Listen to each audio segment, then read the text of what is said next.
Welcome to the Killer Innovation Show, the longest continuously produced podcast in history. Each week, Phil McKinney brings you the insights and strategies to amplify your creativity and innovation skills. Here's your host, Phil McKinney. Welcome to this week's Killer Innovation Show.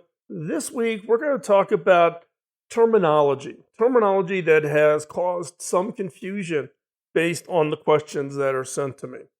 This is the question between what's the difference between disruptive innovation and radical innovation? Are they the same? Do they mean the same? Disruptive innovation is a term that in many cases has become way overused.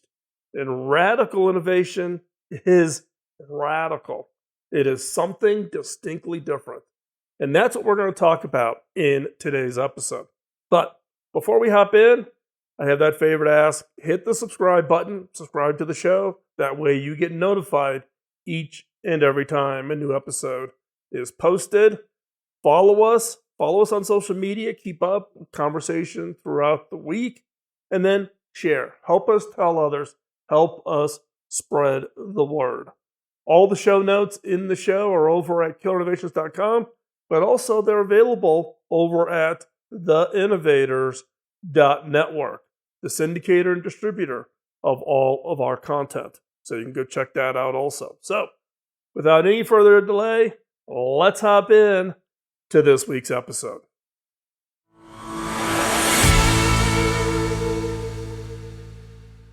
Innovation can be classified as two main types: disruptive innovation and radical innovation. Disruptive innovation is an idea that improves upon the existing market and exceeds the needs of the marketplace, eventually replacing old products and services. Radical innovation destroys the market and therefore creates entirely new value networks and replaces it with products never yet before conceived. Another way to think about it is that radical innovations challenge the status quo and create something completely new.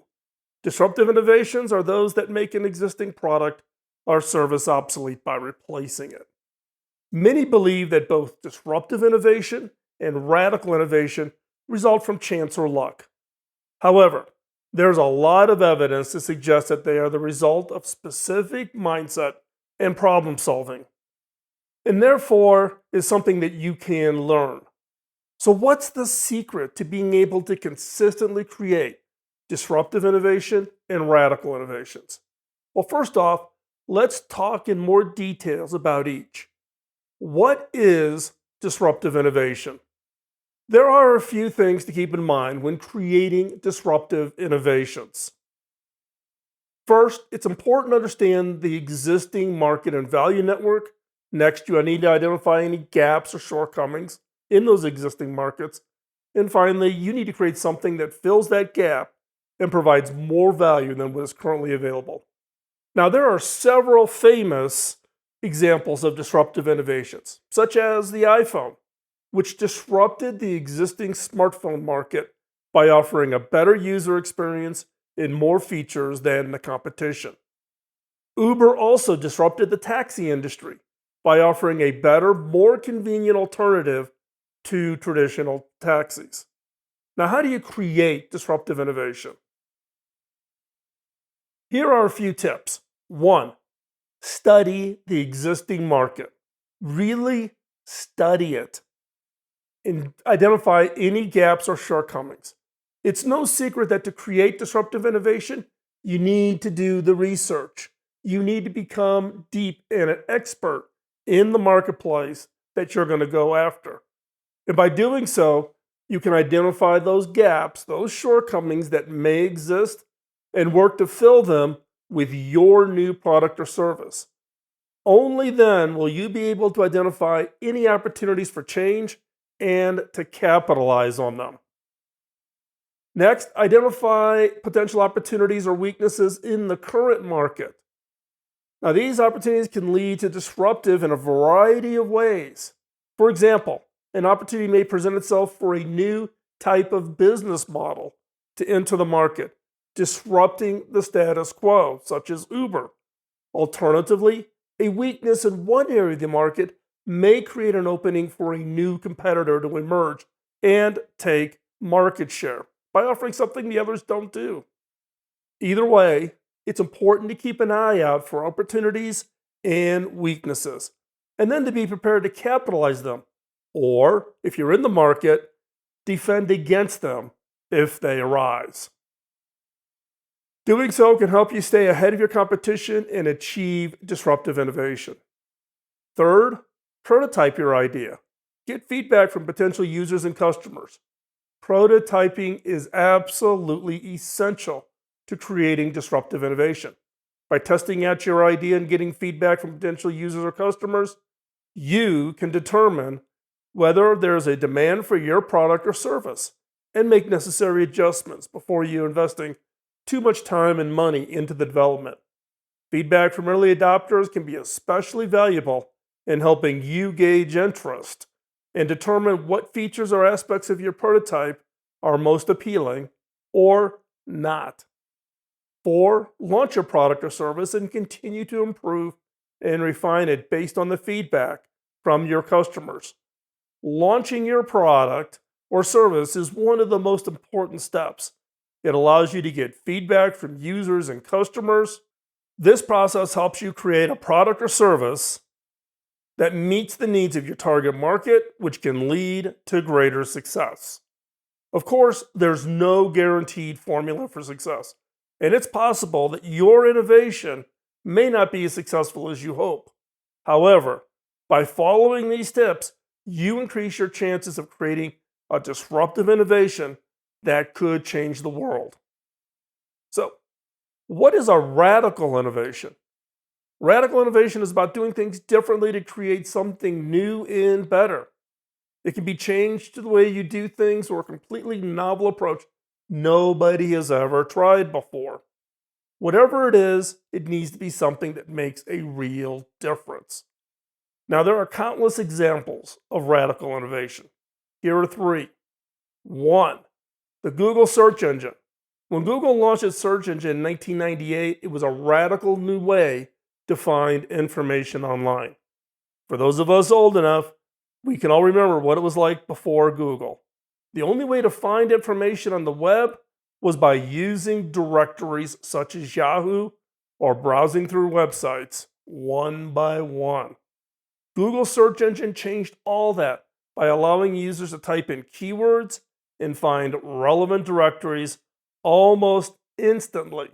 And those results were much better than just searching through Yahoo. This was a breakthrough and helped make Google the world's most popular search engine.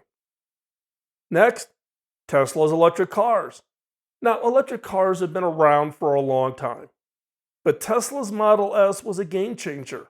It was the first all-electric luxury car, and it showed that electric cars could be just as good, if not better, than gasoline-powered cars.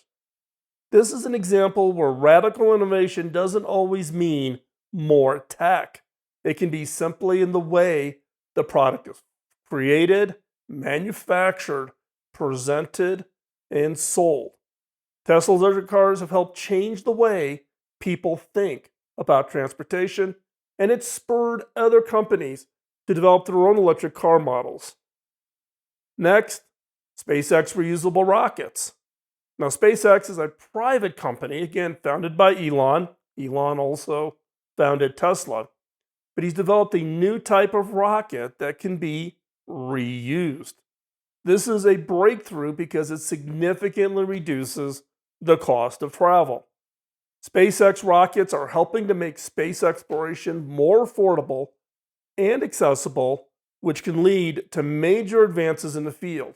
As you can see, radical innovation can come in many forms. What all these examples have in common is that they represent a significant change from the status quo. If you want to create radical innovation, you need to be thinking about ways to do things differently and make a real difference in the world. Creating a radical innovation is no easy feat, but it is possible. Just look at the examples above. If they can do it, so can you. So, how do you create radical innovations? Here are a few insider secrets to creating radical innovations. First off, embrace failure. One of the most important things you need to do to create radical innovation is to get comfortable with failure. Failure is inevitable when you're doing something new and different. You're going to make mistakes, and that's okay. What's important is that you learn from these mistakes and keep moving forward. Number two, start with a clean slate. That means forgetting everything you know about the status quo and imagining something completely new. It means having the courage to think big and challenge the status quo. It means having the humility to listen to others and learn from them. And it means recognizing that no one has all the answers, but that we can find them together if we're willing to continue learning and growing. Number three, and in my case, the most important, have a vision for what could be. This vision needs to be so compelling that it inspires people to take action and help you make this vision a reality. A good vision should be clear, achievable, and inspiring. It should also be specific enough that it can guide the actions of those working to achieve it. Once you have a clear vision for what you want to achieve, you can start putting together a plan to make it happen. Now, this plan should outline the steps you need to take to achieve this vision. Number four, be willing to take risks. If you want to create radical innovation, you need to be willing to take risks. This means it's okay that you're going to try some things, you're going to do some experiments. You need to be comfortable with uncertainty and not be afraid to try something because it's scary. Number five, apply box thinking. To really succeed at creating a radical innovation, you need to apply box thinking. You need to think not only inside the box, certain things you have to fit within, such as regulations, but also outside the box thinking, looking at it completely new. This means looking at things from a different perspective and seeing things in a new light. It's about thinking in new ways so that you can come up with something completely new. And number six, be passionate. Creating a radical innovation takes a lot of hard work and dedication. You need to be passionate about what you're doing and see it through. If you're not passionate about your idea, it's going to be very difficult to succeed. Seven, believe in yourself. Creating a radical innovation is not easy. There'll be times when you doubt yourself and your ability to succeed. It's important to believe in yourself and your idea. Remember why you're doing this and don't give up. Now, of course, not every radical innovation is a success. Plenty of startups and businesses have tried something new only to fail miserably and publicly. And I'm speaking from experience here. I've done 13 startups before I got my big success and my big IPO. Some of them were big fails. Let me tell you though, you can survive to go at it again. And failure is not always a negative. It's okay. It's part of the process. It's those who are willing to take risks and push the boundaries who ultimately create the biggest changes and make the biggest impact. So, if you're feeling adventurous, don't be afraid to try something new. There's no guarantee of success, but you just may end up creating something absolutely amazing.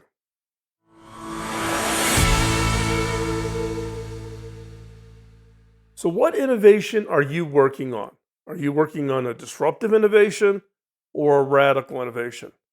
Now, there's a third type that we didn't discuss in today's show, and that is incremental innovation.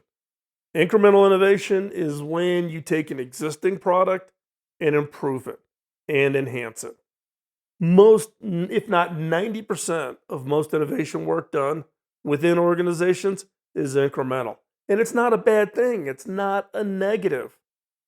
Big wins, though, things that are going to prepare you, your organization, to have long survivability, though, is not to settle. Not to settle just for incremental, but to allocate time, energy, dollars, people to work on disruptive innovations, coming up with new products that disrupt your competition or disrupts the marketplace and therefore even disrupts yourself before somebody else does. And then go after the radical. Try and look at where can you totally create new markets, new products, new services, things never before considered. So incremental, disruptive, radical. A good portfolio has all three.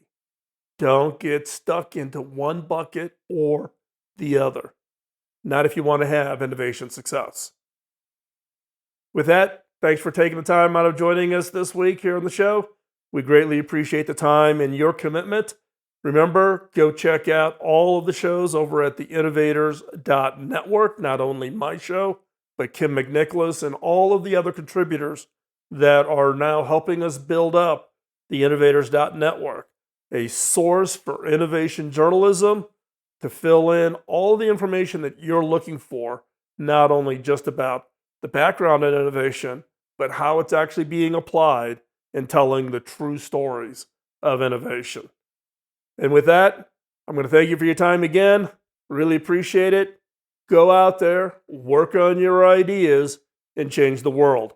We'll talk to you real soon. Bye-bye. Podcasting nonstop since 2005, this has been the Killer Innovation Show on the Innovators Network.